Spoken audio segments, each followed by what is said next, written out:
Saludos amigos de Geopolítica Actual. Una vez más hacemos un apuntes geopolíticos, no tenemos ni un día de descanso. Esto es un no parar, siempre ocurre algo, cada día ocurre algo, algo que antes daría para semanas de debate, ahora apenas tenemos 24 horas. El así catalogado como opositor de Putin, del malvado Putin, Navalny, ha muerto hoy. Ha muerto en prisión, ha sido notificado y ha salido, nosotros lo hemos visto en la agencia TASS, pero ya muy pronto ha salido en todos los medios de comunicación occidentales. Y lo que nosotros hemos visto primero ha sido en el panfleto propagandístico político de Estados Unidos, donde se decía, aparte de que obviamente había sido Putin quien lo había asesinado, se decía que la vicepresidenta de Estados Unidos, la misma que hace poco ha dicho que estaría perfectamente dispuesta y capacitada y encantada de ocupar el puesto presidencial en caso de que, bueno, el presidente, pues, no sé, tuviese un ataque de buena memoria. Esa misma persona, esta Kamala Harris, declaraba que daba igual, que no hacía falta que nadie dijera nada, ni pruebas de nada, ni nada de nada, que había sido Putin, punto. Es interesante, ¿verdad? ¿Cómo están las cosas? Ayer mismo hablábamos un poco de esto y bueno, en la propia miniatura del vídeo poníamos al pobre del señor Putin con un bigotillo que bueno, recuerda a cierto personaje histórico que ahora no puede ni ser mencionado. Y vaya, parece que hemos acertado de pleno, es decir, esa es la idea. La idea es convertir al presidente de Rusia en un monstruo inimaginablemente malvado con un poder omnímodo, capaz de asesinar a quien quiera, cuando quiera, donde quiera y como quiera. Y bueno, entonces obviamente vamos a tener que ir a la guerra, claro. A la guerra con Rusia, claro. Por supuesto, faltaría más. Una nadería sin importancia. Una de esas cosas que pasan cada fin de semana. Y una cosa que por supuesto no tendría consecuencias, faltaría más. En fin, ¿de dónde viene todo esto? ¿Cómo es posible que esté ocurriendo? Bueno, eso nos lleva a otra reflexión. Nos lleva, por un lado, a una reflexión de tipo histórico. Es curioso que hoy mismo salieran las imágenes del ejército ruso coronando una posición enemiga con la bandera soviética. No es la primera vez que se ve, pero bueno, es una nueva prueba de que, bueno, hay reminiscencias históricas en este conflicto ucraniano. Hay una cuestión de fondo, ¿verdad? Una cuestión que recuerda a tiempos pasados. Y por otro lado, tenemos también para comentar un asunto que de momento no habíamos tratado, o al menos no en profundidad, que es el asunto Freeman, el asunto ley natural, como parece ser que le están llamando aquí. Es un movimiento nuevo, un movimiento que en realidad viene del mundo anglosajón. Hasta donde nosotros sabemos, uno de los primeros autores que movió ficha en ese sentido fue Mary Croft, una canadiense que, bueno, teorizó una serie de cosas. Bueno, es verdad que ya venían de atrás, ya venían de ciertos autores anteriores, estadounidenses, no canadienses, acerca de, digamos que la cuestión jurídica, el trasfondo o la esencia de la cuestión jurídica.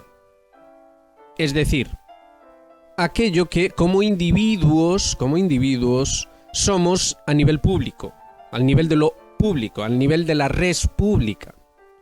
Entonces ahí hay una serie de ideas que no son falsas tampoco, no vamos a decir que sean falsas, pero que al menos están mal interpretadas históricamente y lo que es más importante, no tienen en cuenta las cuestiones que sí hablamos en este canal, las cuestiones de tipo civilizatorio.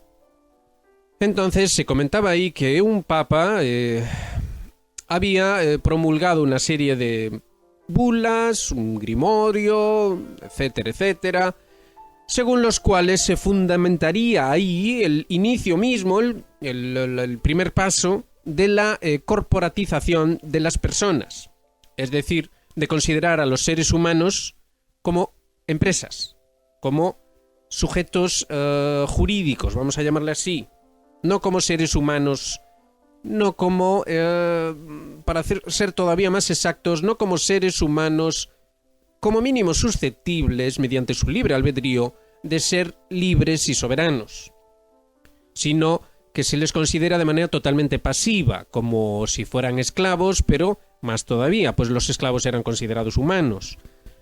Sería algo así como androides o robots. Esto sí que ya lo hemos dicho más de una ocasión. Pues bien, esa interpretación es errónea.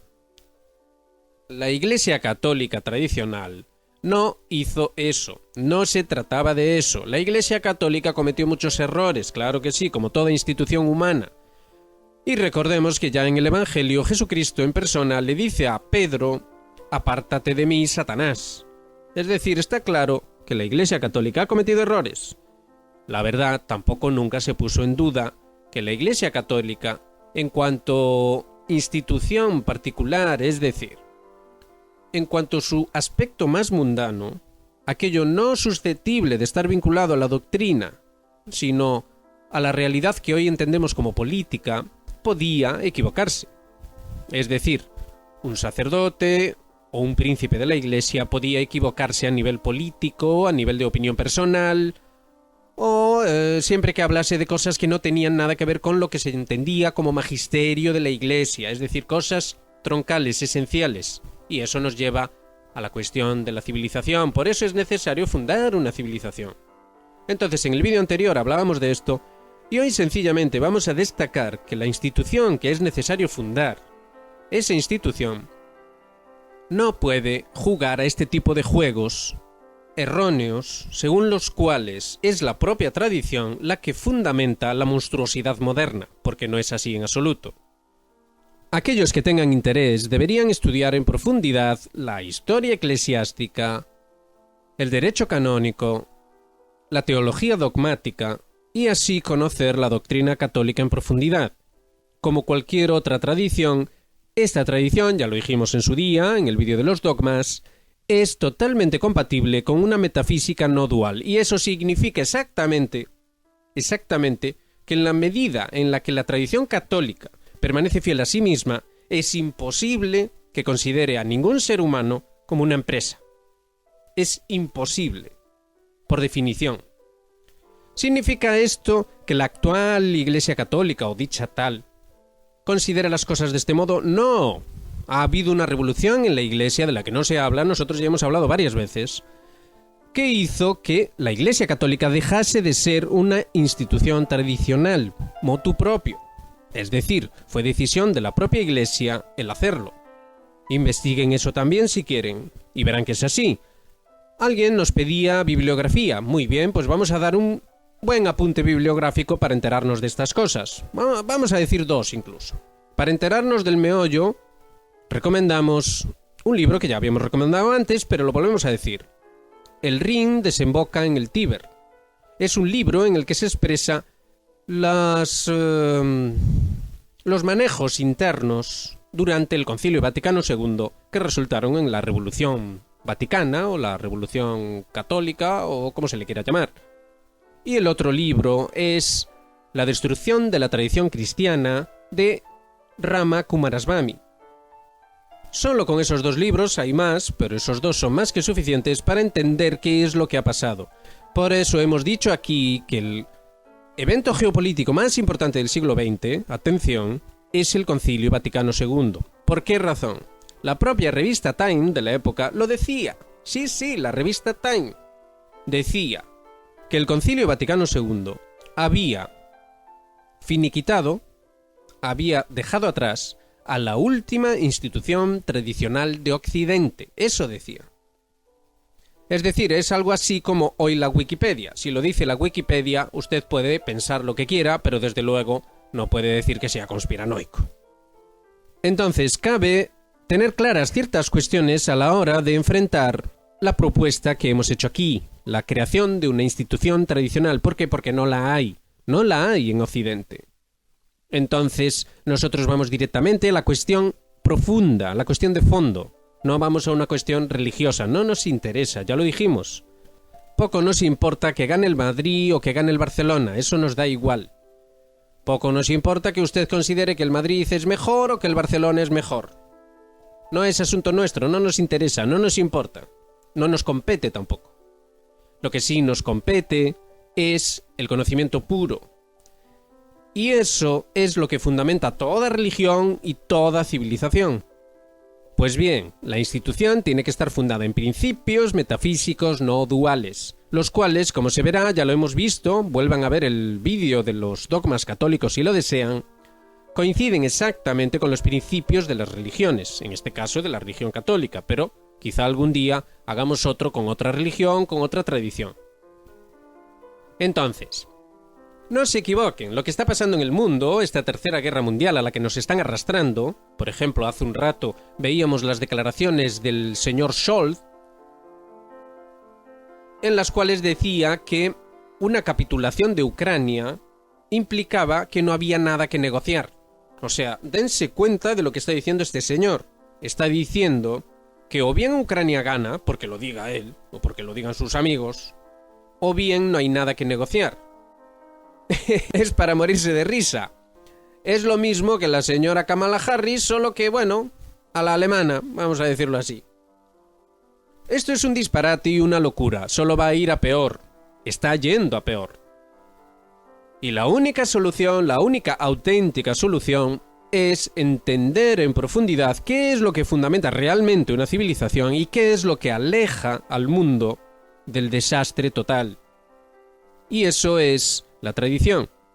Entonces, la creación de esta institución que nosotros planteamos, que nosotros proponemos, vendría a ser algo así como una institución al estilo orden monástica, si le quieren llamar así, orden militar hasta cierto punto, siempre y cuando se circunscriba al conocimiento, que básicamente se limitaría a guardar y aclarar los principios fundamentales básicos del conocimiento.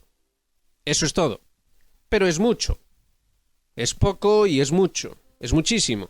Pues las derivaciones que salen de ahí, como por ejemplo el derecho, y por eso hablábamos acerca de los Freeman o esta gente que habla de la ley natural, etcétera, etcétera, proviene de esos principios, de la interpretación correcta de esos principios.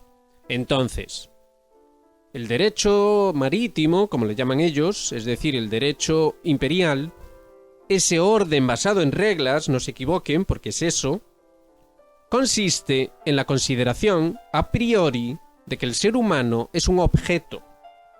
No la élite, no se equivoquen, sino ustedes.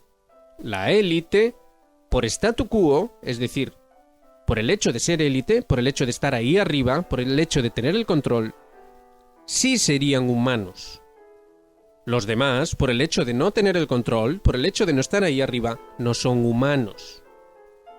Pues bien, la tradición, la auténtica tradición, decía que efectivamente era humano aquel que se sometía voluntariamente al imperio de los principios, es decir, a la metafísica no dual en última instancia, y que aquellos que no lo hacían eran por propia decisión no humanos en el sentido de que preferían vivir como animales o como bestias o algo así. Eso era una cuestión, por supuesto, alegórica, y nunca, jamás, a priori, se admitía que el ser humano pudiese no ser humano. Es más, incluso aún después de haberlo decidido, aún así, se consideraba que podía, y de hecho debía, reconsiderar su postura, digamos, y devenir auténticamente humano. Es decir, aceptar los principios, vivir acorde a ellos y, en una palabra que quizás se comprenda mejor, civilizarse. Bueno, pues eso es la civilización. Es eso. En fin, lo dejamos ahí para no hacerlo demasiado largo y como siempre enviamos muy cordiales saludos.